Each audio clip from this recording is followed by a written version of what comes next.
सौभाग्यशाली गुरुमुखों, महापुरुषों के जहाँ चरण पड़ते हैं वहाँ का वातावरण उनकी भीनी भीनी सुगंध से महक उठता है। जिस प्रकार मलयगिरी पर्वत पर चंदन के वृक्ष की सुगंध से अन्य वृक्ष स्वतः ही सुगंधित हो जाते हैं, इसी प्रकार संत महापुरुषों की प्रेम भक्ति की महक से वह सारा क्षेत्र सुगंधित हो उठता है।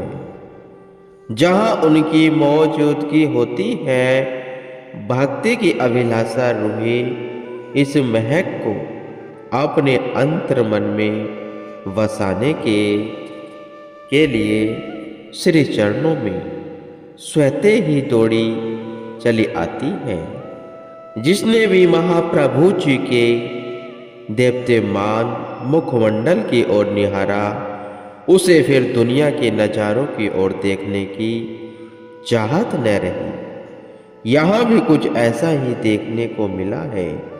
परम पिता परमात्मा से मिलने को आतुर रूहें श्री चरणों में पहुँचने लगी।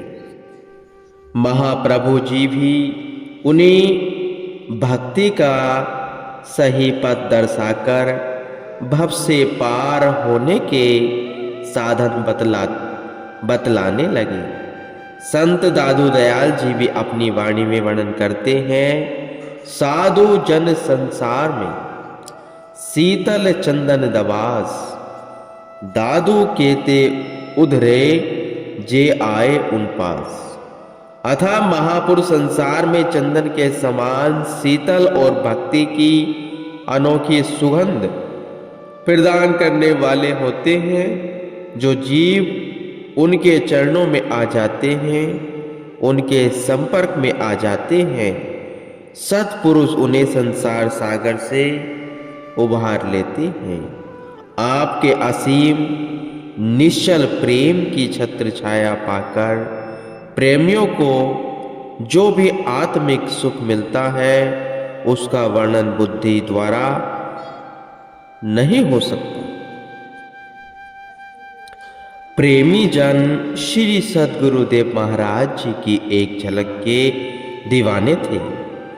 इसके लिए वे अपने तन वदन की सूद भी खो बैठते थे।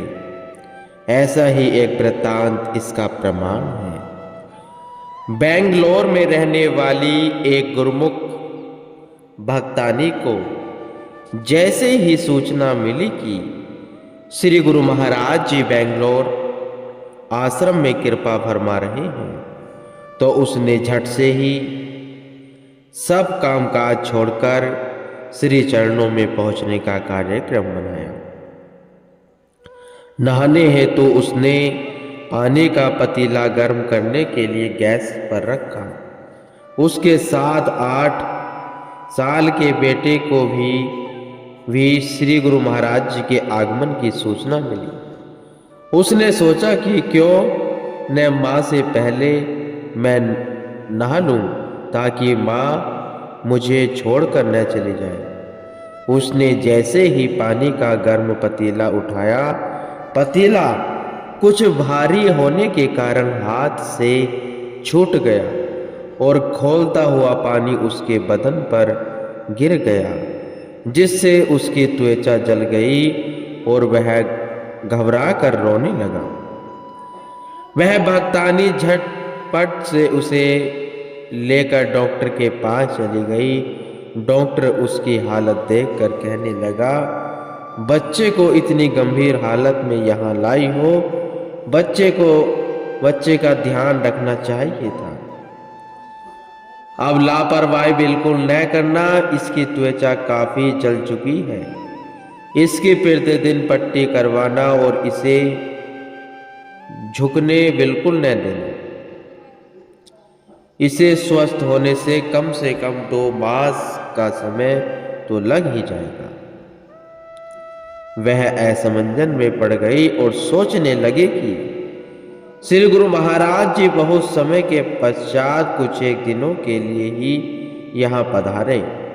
उनके दिव्य मनोहारी श्री दर्शन किए बिना तो आत्मा को चैन न मिला, न मिलेगा। उसने मन ही मन उनका पावन ध्यान अपने हृदय में धारण किया और श्री चरणों में प्रार्थना की। फिर एकाएक वह उठी और बच्चे को अपने संग लेकर आश्रम की ओर चल दी। श्री प्रभु जी वहां कुछ सेवा कार्य करवा रहे थे। उसने श्री दर्शन किए और बच्चे को एक तरफ बिठाकर सेवा में जुट गई।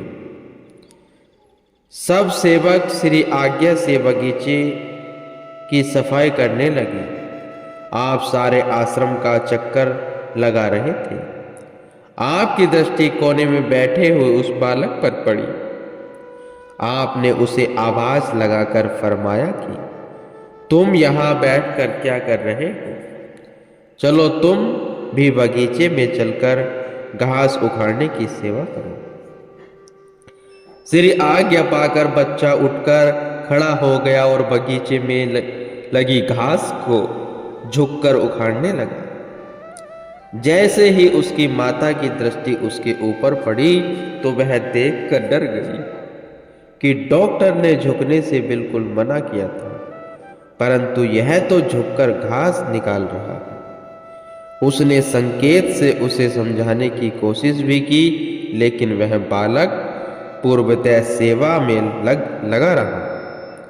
एक दो दिन पश्चात जब आप वहां से वापस पधारे गए तो वह बच्चे को पुनः डॉक्टर के पास ले गई और सोचने लगी कि आज तो डॉक्टर बहुत ही नाराज होगा। किंतु यह क्या है? जब डॉक्टर ने पट्टी हटाई तो वह यह देखकर हैरान रह गया कि जो घाव 2 महीने तक ठीक नहीं होने थे वे मात्र एक ही दिन में भर चुके थे और त्वचा बिल्कुल साफ थी। सत्य तो यही है कि श्री आज्ञा सेवा और श्री दर्शन में वह शक्ति है जो जीव को शारीरिक और मानसिक तौर से पूर्णतः सकुशल कर देती है। सत्पुरुष तो सेवा का बहाना करके जीव के कर्म बंधनों का लेखा जोखा ही काट देते हैं। उसके कष्ट कलेशों को हरकर सच्चा सुख प्रदान कर देते हैं। भक्तानी की अटूट आस्था से उसे दर्शनार्थियों से कृतार्थ किया और उसके बेटे की भी सारी पीड़ा हरकर उसे स्वस्थ कर दिया। ऐसे दयालु कृपालु होते हैं महापुरुष। साध संग छिन एक को पुत्र न वर्ण्यो जाए, रात्रि उपजे हरि नाम सु सब हे पाप विलाए। संत दयाबाई जी महापुरुषों की संगति और समीपता की एक घड़ी का पुण्य वर्णतीत है। उनके दर्शन मात्र से जीव के समस्त पाप दुख कष्ट स्वतः ही दूर हो जाते हैं और हृदय में प्रभु नाम की प्रीत बढ़ती जाती है। महापुरुष की महामहिमा बेंगलोर तथा आसपास के क्षेत्रों में फैल गई। सन 1978 में श्री आज्ञा हुई कि आश्रम के लिए कोई और अच्छा बड़ा स्थान देखो जहां संगत को पूर्ण सुविधा उपलब्ध हो सके। कई स्थानों का अवलोकन करते हुए प्रेमी जन किनसिंगटन रोड अल्सूर लेक के समीप क्षेत्र को उपयोग जानकर वहां पहुंचे जहां नेपाल के राजा का महल बना हुआ था। यह जगह लगभग 2.25 एकड़ थी। श्री चरणों में बिने हुई महाप्रभु जी स्वयं उस स्थान को देखने के लिए पधारे और प्रसन्न होकर फरमाया, हमें यही स्थान ही लेना है। यह तो जैसे बना ही हमारे लिए है। बस फिर क्या था सब प्रेमियों ने श्री प्रभु जी का जयघोष किया और सबने हर्षपूर्वक यथा योग्य प्राणपन से इसकी सेवा में भाग लिया। 20 सितंबर सन 1978 के पावन शुभ दिवस इस स्थान को खरीदा गया और इसकी रजिस्ट्री हो गई। प्रेमियों के लिए सेवा के भंडार खुल गए। सब तन मन धन से इस आश्रम के निर्माण कार्य में जुट गए। महापुरुषों के सम्मुख सभी रिद्धियां सिद्धियां सदैव हाथ जोड़े प्रस्तुत रहती हैं। उनकी मौज दूरदरगाही होती है और उनके नक्शे भी दूरदरगाही होते हैं। उनकी एक दृष्टि एक संकेत मात्र से सब कायाकल्प हो जाती है। आपने अपनी कृपा दृष्टि से इस आश्रम की रूपरेखा को चंद ही दिनों में बदल दिया। आप स्वयं ही श्री मुख से वचन उच्चारण करते कि यहाँ दिन में नक्शा और कुछ और होता और रात्रि तक कुछ और बन जाता। प्रेमी जन भी श्री प्रभु जी की अचंभित कर देने वाली इस कार्यवाही को देखकर मंत्रमुग्ध होए बिना न रहते। इस प्रकार प्रेमी गुरुमुख दिन भर श्री दर्शन करते हुए सेवा में निमग्न रहते और रात्रि को इन अद्भुत दृश्यों को हृदय में सजोकर दीवाने भ्रमरवन रसपान करते। बहुत विचित्र दशा थी प्रेमी गुरुमुखों की। उनकी तो जैसे ही दशा पलट गई, उनका ध्यान उनकी खुशी जीवन सौरभ का महाप्रभु जी पर केंद्रित हो गया।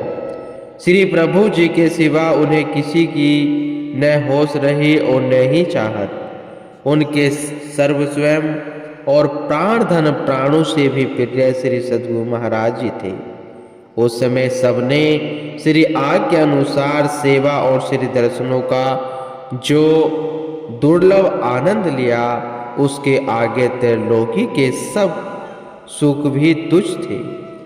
प्रारंभ में श्री आरती पूजा के लिए श्री मंदिर ऊपर चौबारे पर बनाया गया। आपने वहां श्री परमहंस विभूतियों की दिव्य प्रतिमाओं को विराजमान कर सबको प्रातः एवं साय समय श्री आरती पूजा में सम्मिलित होने का आदेश दिया।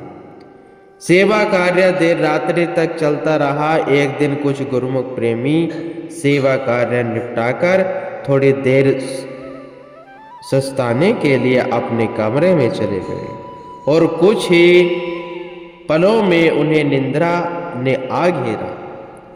प्रातःकाल श्री आरती पूजा का कार्यक्रम आरंभ हुआ। आपने श्री मंदिर में उपस्थित सभी सेवकों पर दृष्टि डाली। उनमें से कुछ को वहां मौजूद ने पाकर एक सेवक को उन्हें बुला लाने के लिए भेजा। जब वे श्री मंदिर में पहुंचे तो श्री आरती पूजा का कार्यक्रम लगभग समाप्त हो चुका था। आपने उन गुरुमुखों पर कृपा दृष्टि करते हुए फरमाया, भक्ति मार्ग में सेवक के लिए प्रमाद व आलस्य उचित नहीं है। जो समय को नादानिवश सोकर बिता देते हैं वे अपना भारी नुकसान कर लेते हैं। जो जागृत रहते हैं वे अपना भी कल्याण कर लेते हैं और दूसरों को जागृत कर उन्हें भी सचेत कर देते हैं। इसलिए सेवक को सदा सचेत रहने की आवश्यकता है। गुरुमुख के मन में तो सदैव सेवा भक्ति की ही लगन होती है और होनी चाहिए। जैसे कहा भी है, गुरुमुख के मन सदा खुशी, नित्य सेवा भक्ति की प्यास, मनमुख रहे नित्य झुरता मन विसन की आस। इसलिए सभी गुरुमुख का यह कर्तव्य है कि वह अपने मन पर कभी आलस्य को हावी न होने, सदैव नियमों में तत्पर रहे। जो भक्ति के सभी नियमों को पूर्ण तौर से निभाता है वही सदा प्रसन्नचित्त रहता है और अपने इष्ट देव की प्रसन्नता को प्राप्त कर सकता है। श्री वचनों को श्रवण कर उन गुरुमुखों ने श्री चरणों में दंडवत कर क्षमा मांगी और भविष्य में जागरूक रहने का प्रण किया। आपने महात्मा आनंद दर्शनानंद जी को यहाँ का प्रबंधक बनाकर देख रेख की समस्त कार्यवाही उन्हें सौंप दी। फिर धीरे धीरे श्री मंदिर और निवास स्थान की सब रूपरेखा तैयार करवाकर निर्माण कार्य की जिम्मेवारी महात्मा परम रोसानंद जी को सौंप दी। आपने 23 दिसंबर सन 1979 रविवार के शुभ दिन इस आश्रम में श्री मंदिर जी की नींव का उद्घाटन किया। लगभग 3.25 वर्षों में इसका निर्माण कार्य पूर्ण हो गया। इस बीच आपने कई बार यहाँ पधार कर सेवकों को सेवा की अमूल्य निधि से निहाल किया। रूहानी खुशियां लुटाकर अपने दिव्य प्रेम और भक्ति से खुशहाल किया। पुनः दिनांक 27 सितंबर सन 1982 सोमवार के शुभ दिन श्री सद्गुरु दाता दयाल जी ने इस श्री परमहंस अद्वैत मंदिर में श्री परमहंस महान विभूतियों की प्रतिभाएं निज कर कमलों से विराजित की। हार पीताम्बर पहनाकर मस्तक पर केसर तिलक लगाया। श्री आरती पूजा का कार्यक्रम हुआ। श्री मुख से प्रवचन फरमाए। गुरुमुखो, कुदरत के घर में किसी चीज की कमी नहीं है। इंसान जो चीज मांगता है कुदरत की ओर से निश्चय ही वह चीज मिल जाती है। हर इंसान अपने विचार से मांग करता है। जिसकी पूरी लगन से जिस चीज की मांग होती है कुदरत उसे पूरा करने में संलग्न रहती है। एक मनुष्य धन की चाहना रखता है, उसे धन मिले जाता है। दूसरा मान बढ़ाए और मर्तबा चाहता है, उसे मान प्रतिष्ठा पदवी आदि मिल जाते हैं। तीसरा कुटुंब परिवार की इच्छा करता है तो कुदरत उसे पूरा करती है। अर्थात प्रत्येक मनुष्य अपने अपने ख्याल के अनुसार मांग करता है। कुदरत उसी के अनुसार प्रबंध कर देते हैं, चाहे वह पदार्थ नित्य हो या अनित्य। कुदरत प्रत्येक के ख्यालों की ताजीम सत्कार करती है। यह नियम आदिकाल से चला आ रहा है। इस प्रकार जो गुरुमुख आप जैसे भाग्यशाली होते हैं, जिनके दिल में भक्ति की चाहना होती है या अपने मालिक से मिलने की अंतर में उमंग होती है, कुदरत उसको भी पूरा करने में संलग्न रहती है। बल्कि उनके ख्याल को पूरा करने की उसे चिंता होती है। मगर यह देखना है कि आम दुनिया किस चीज की मांग करती है और गुरुमुख किस चीज की मांग करते हैं। दुनिया अनित्य चीजों की मांग करती है। सारा जीवन उन नाशवान पदार्थों की लगन में खो देते हैं। उन्होंने नाशवान पदार्थ मांगे तो वे उनको मिल गए, लेकिन सुख शांति की प्राप्ति न हुई। कारण यही है कि उनके ऐसे विचार नहीं थे। इसी कारण उन्होंने भक्ति की मांग नहीं की। भक्ति की मांग केवल उनके दिल में ही पैदा होती है जिनके पूर्व जन्मों के शुभ संस्कार होते हैं। प्रेमी जनों के दिल में ये ख्याल उत्पन्न होते हैं कि मालिक से कुछ मांगना है तो सच्ची चीज मांगी जाए। उसके घर में कोई कमी नहीं है, भंडार भरे पड़े हैं। उदाहरणतः यदि कोई राजा के दरबार में जाकर पैसे की मांग करे तो उसने क्या मांगा। हीरे जवाहरात की मांग क्यों न करें। उसी प्रकार मालिक के दरबार में हर चीज के भंडार भरे हैं। नाशवान वस्तु की मांग करने की अपेक्षा सच्ची वस्तु क्यों न मांगे। इसी प्रकार मांग गुरुमुखों के दिल में पैदा होती है और कुदरत उसे पूरा करने के लिए चिंतित रहती है। आज आप प्रत्यक्ष देख रहे हैं कि जिज्ञासु के शुभ संस्कार थे, उनकी सच्ची मांग थी। जो यह अद्वितीय लासानी श्री परमहंस अद्वैत मंदिर की स्थापना की गई। अब गुरुमुखों का क्या कर्तव्य है। जिस प्रकार आम संसारी जीव अपनी संपत्ति को बढ़ाने के लिए चाहे वह पदार्थ अनित्य परंतु उनके लिए साधन बनाकर दिन रात परिश्रम करते हैं ताकि वे अधिक धन कमा सके। और गुरुमुख जन जिन्होंने भक्ति का धन एकत्र करना है, उनके लिए सत्पुरुषों ने ऐसे भक्ति के साधन बना दिए हैं ताकि वे भक्ति की सच्ची कमाई करके शाश्वत सुख और परम आनंद की प्राप्ति कर सके। गुरुमुखों।